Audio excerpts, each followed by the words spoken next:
ফাইটা যায়, বুকটা ফাইটা যায়। সুরের জাদুতে জয় করেছিলেন কোটি মানুষের মন, উপাধি পেয়েছিলেন ফোক সম্রাজ্ঞী।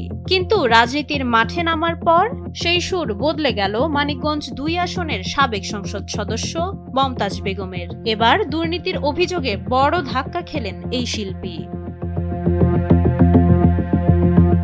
১৩ জানুয়ারি মমতাজ বেগমের বিপুল পরিমাণ স্থাবর সম্পত্তি জব্দের আদেশ দিয়েছেন আদালত। ঢাকা মহানগর জ্যেষ্ঠ বিশেষ জজ সাব্বির ফয়েজ এই নির্দেশ দেন। দুর্নীতি দমন কমিশন বা দুদকের আবেদনের পরিপ্রেক্ষিতে এই সিদ্ধান্ত নেওয়া হয়। দুদকের দাবি, মমতাজ ও তার স্বার্থ সংশ্লিষ্টদের নামে থাকা এসব সম্পদ অবৈধ উপায়ে অর্জিত হতে পারে।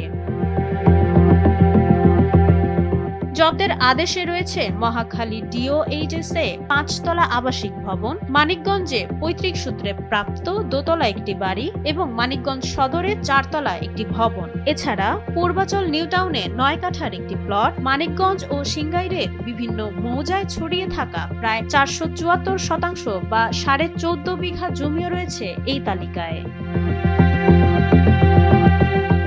২০২৪ সালের ৫ আগস্ট শেখ হাসিনা সরকারের পতনের পর আড়ালে চলে যান মমতাজ। দীর্ঘ আত্মগোপন শেষে ২০২৫ সালের মে মাসে রাজধানীর ধানমন্ডি থেকে তাকে গ্রেপ্তার করে পুলিশ।